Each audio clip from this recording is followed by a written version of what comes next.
We introduced you to 8 career opportunities in healthcare today. But now you may be wondering, what are the next steps I need to take if I am interested in pursuing one of these rewarding careers? To answer those questions, I am going to turn it over to Jaron Caffrey from the Kansas Hospital Association to facilitate our panel of experts. Jaron? Yeah, thanks, Cindy. And we do have a great panel to end things today. We appreciate you being with us. And so joining us today, we have Tina Garrettson from Kansas HOSA, Taylor Nagy from Kansas State University, and Michelle Ariano from the Kansas Board of Regents. Good afternoon now it is, guys. Good Good afternoon. afternoon.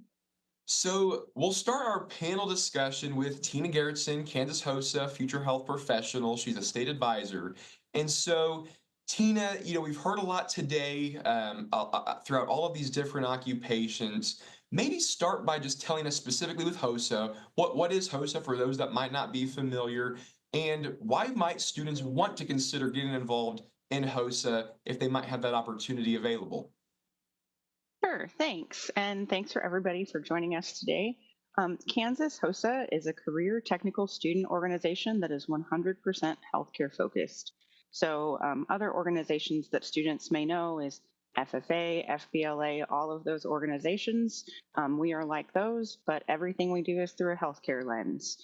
So if anything in this presentation or any healthcare career is of interest to you, HOSA can help you explore and learn about those through skill development, teamwork, leadership, and many other opportunities.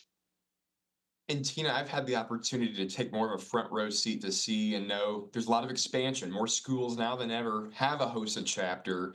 But for those that might not have a HOSA chapter, but if someone is either a student or an educator listening today, and maybe this is starting to pique their interest of, hey, we might want to get a HOSA chapter started, how might they go about doing that? What grade levels is it specific towards? Maybe share some of that information in case folks might want to reach out to you to start or look into starting to host a chapter. Yeah, thank you. So Jaron is correct in that we are growing like crazy. We are currently we have over 60 chapters and 1,900 members across the state of Kansas. And if you are not part of that, all it takes is an email to me to start the conversation, which is on the screen right now. We serve students in 6th grade through post-secondary collegiate. And then if you're not post-secondary collegiate, we even have opportunities for professional members to get involved with HOSA. So anyone can be a member. To start a chapter, it typically takes just some information and 5 interested members to get started. So it doesn't take much to join us. And then you get access to all of our conferences and activities, networking, and being able to explore a potential passion for a future in healthcare. And Tina, folks can see on the slide you're mentioning, some of the competitions at the conferences. Could you maybe just elaborate a little more? What are some of those competitions that a student might have at their ability to participate in? So we have skilled events that range from things like biotechnology, nursing assisting, medical assisting, couple new ones this year, surgical care technician, patient care technician.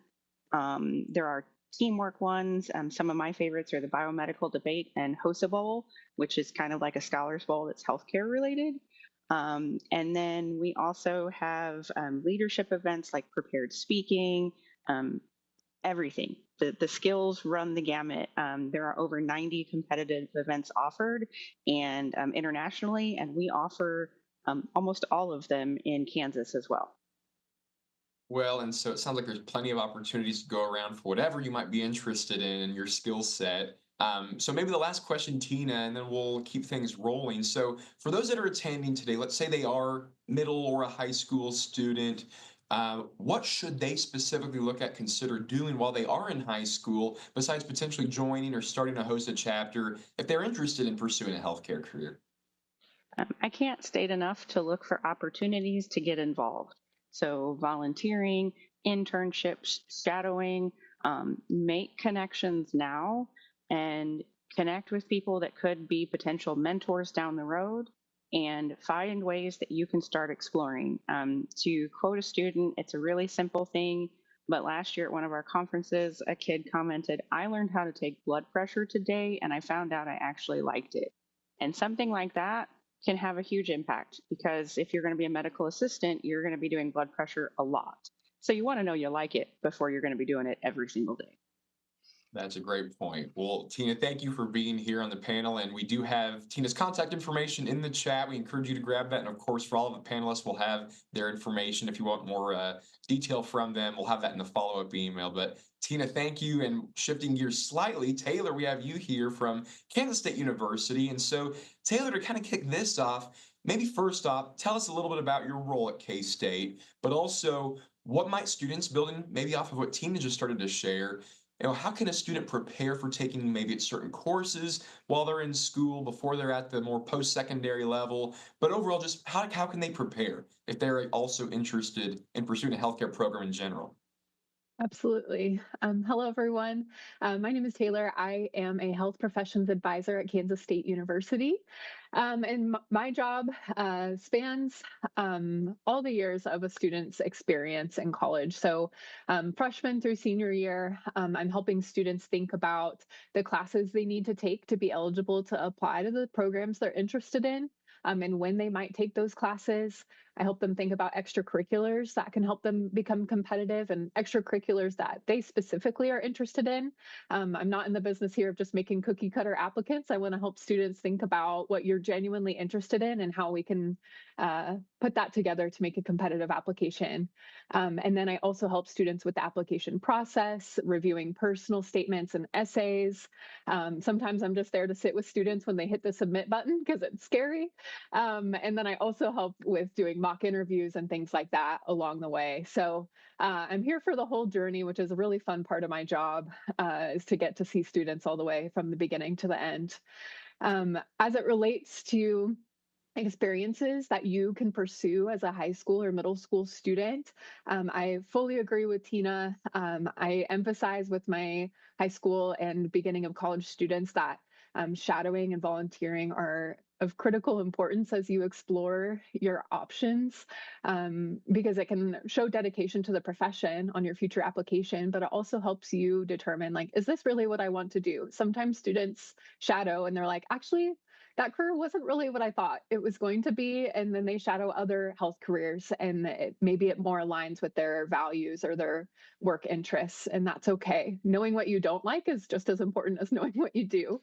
So I would echo that. As it relates to class preparation, some students decide to take some introductory science classes in high school, dual credit. So, like introductory biology, introductory chemistry, maybe even some psychology or sociology, things like that can be helpful. But you don't have to take those classes in high school if you don't want to. If you come in without any science credit done, that's also okay. Some students prefer to wait until they're at the university to get started on that coursework, and that's also totally fine. I would say that if you're considering taking these classes in high school, maybe take a peek at some of the programs' websites that you're interested in just to see, do they have any preference for whether those classes are in person or online? Are they okay with AP credit being accepted for prerequisite requirements? Or do they prefer the dual credit option that gives you a grade that they can factor into your GPA? So make sure to dig into some websites of the programs you're interested in just to make sure that you're not spending money you don't need to on extra classes in high school. But yeah, those would be some considerations.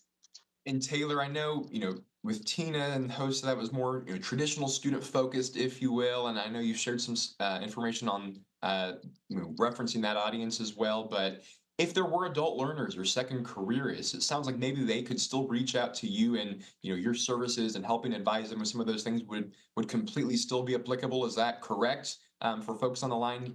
If they were to reach out? Absolutely. Yes. Yes. I'm glad you asked that. So I get second career students reaching out all the time who want to come back and take some of those prerequisite classes to help them become eligible to apply to programs. And so I help those students navigate that, help them think about experiences they would still want to gain to become competitive. So yes, second career or non-traditional students are welcome to reach out. Right. Well, and then so maybe the last question, Taylor. So there are a lot of schools throughout the state, like K-State, that might offer programs where you're on the website and it says pre-something, it's pre-professional. And could you maybe share a little bit more about what does that mean and when might it make sense for a student to look at that opportunity as part of their broader healthcare pathway? Yes. So pre professional can mean so many different things. I primarily work with pre med and pre PA students. But here at K State, we have six pre health advisors who work with pre med, pre PA, pre occupational therapy, physical therapy, dentistry, optometry, all of the things, chiropractic. I even work with some students interested in healthcare administration, health information management. So there are so many things that can be considered pre-professional, but essentially it's anything that would require you to go on to a professional school after your time at the university. And that could include things like nursing too, taking prerequisites and then moving on forward. Even pre-law, if any of you happen to be interested in law as well. So yes, here at K-State we have um, six pre-health advisors and a pre-law advisor to help those students navigate the process. And so when you're thinking about applying to colleges, what I recommend is declaring your pre-professional designation even when you apply to college. And even if you're not totally sure, if you're like, I'm thinking about being pre-med, but I'm not 100% positive, go ahead and declare it. Here at K-State, we would rather get connected with you early on and switch you to a different pre-health advisor if we need to, rather than have you wait until junior year when you're about to apply to get connected with us. We want to get connected with you early so that we can help you make a plan that'll be beneficial for you. Well, so it sounds like doesn't hurt if you need to switch, and again, it's never too Mhm. early. So that Yeah. sounds great, Taylor. Appreciate you being here, and of course, we do have Michelle from the Kansas Board of Regents with us. And Michelle, we've heard a lot about what students, and again, some of this more specific, maybe on the traditional student side, what they can look at doing to prepare to pursue a healthcare program.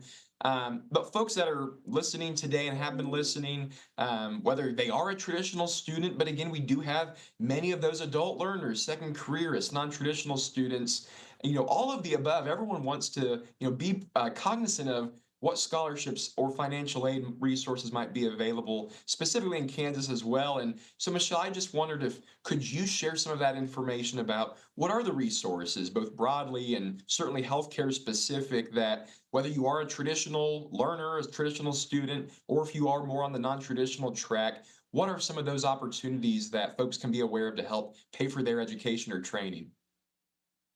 Sure, yeah, I'd be happy to talk about that. So thank you, Jared, and hello, everyone. So my name is, like Jared said, Michelle Ariano, and I serve as a director of student financial assistance at the Kansas Board of Regents. So the Kansas Board of Regents, or KBOR for short, is the governing body for our state's six public universities and the coordinating board of Kansas's 32 public higher education institutions. So, in addition to overseeing student financial aid programs like what I do, we also support adult education, high school equivalency, and career and technical education. So, we do have a slide that shows all the different resources that you can find on our website. So, this QR code will take you to the KBOR website, and it's a valuable resource to really help Kansas students navigate higher education. And there you'll find information on college admission requirements, dual credit, concurrent enrollment opportunities, the statewide course transfer policies, course resources for veterans and military students. And we also have something called Kansas Degree Stats. Now, this tool is very helpful. It helps students compare the total cost and then also the potential earnings of certain degree programs across lots of Kansas institutions. So at KBAR, we not only provide guidance, but also direct financial assistance to students. So our website offers resources on completing the FAFSA, which is the free application for federal student aid, and details on scholarship opportunities available to Kansas students. So the next slide I'll talk a little bit more about all the different scholarships that are very specific to healthcare or students going into the healthcare field. So we do offer over 20 plus different scholarship opportunities, but today for these specific to healthcare, all of our scholarships do require students to be Kansas residents and to submit that FAFSA. So be sure to complete your FAFSA application as soon as possible. So the first set of scholarships are service scholarships. These scholarships come with a service commitment. So after graduation, recipients must live and work in Kansas for a specific period of time. So that first one is an adult learner grant. So this one is specifically for Kansas residents that are 25 and older pursuing a bachelor's degree in high demand fields, and this includes healthcare. So it can be used at Kansas public universities, independent colleges, Washburn University, and Western Governors University. And it provides up to $3,000 per semester for full-time enrollment. And students that are receiving this scholarship do have to live and work in Kansas for 2 years upon graduation. The next one is the Kansas Nursing Service Scholarship. It's a very popular scholarship. It's available to students who are interested in RN and LPN nursing programs at public, private, four-year institutions, and community colleges.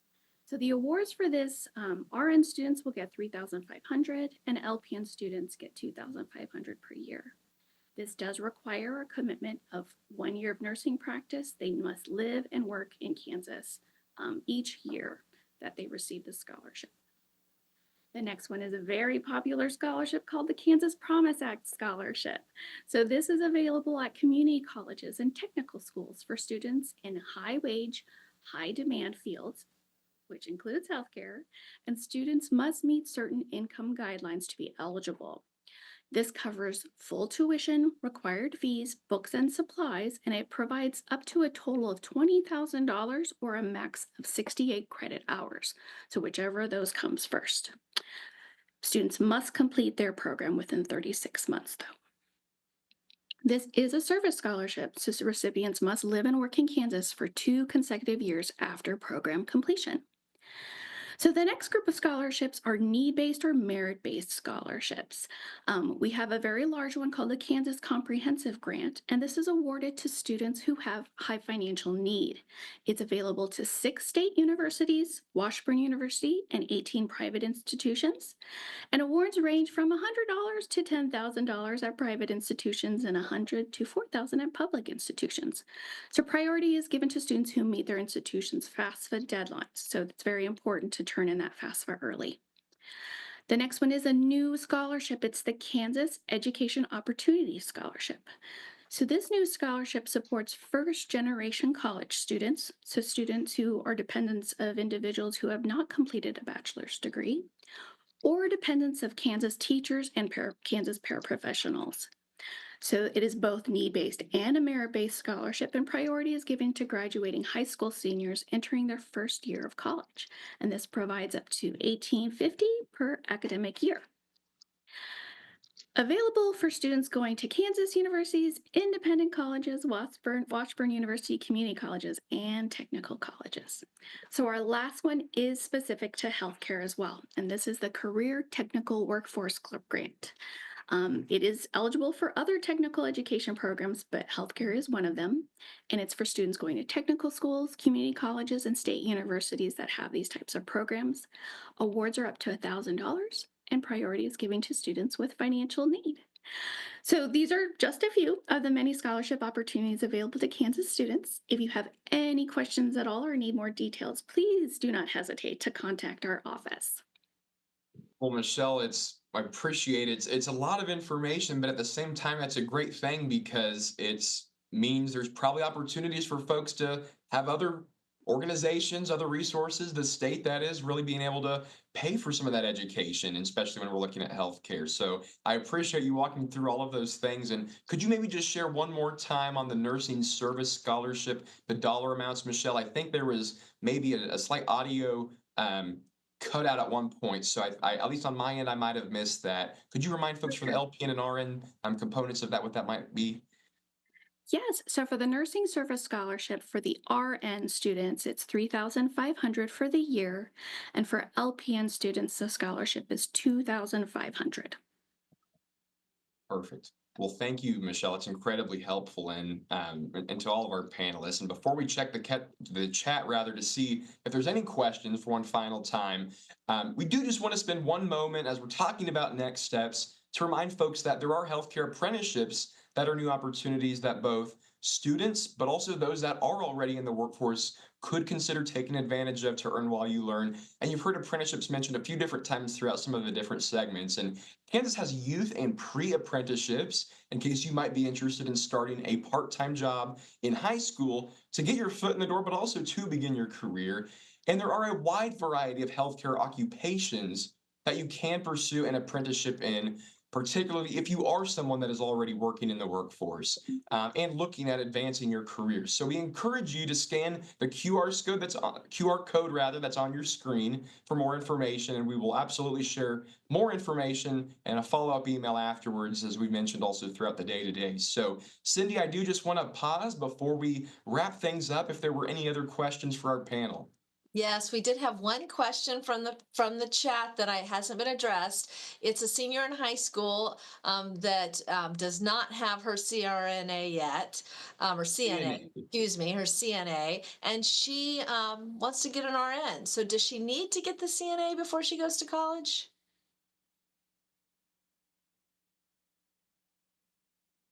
And anyone can answer. From my perspective, which I am not a healthcare professional, I just coordinate the healthcare organization. It is not necessary, but it is good for the experience that you can get with a CNA before moving on. And it is also, besides the experience, I mean, we don't want to just do things to put them on the resume, but you also do have to consider that some things that you do strengthen your resume. Having a CNA can do that as long as you also have experience to back it up. So don't just get the CNA for the line item, get the CNA for the experience, and then along with it comes the strength to your resume. Thanks, Tina. Cindy, was there any other questions? No, I just want to thank all of you for being on the call. You've addressed all the other questions.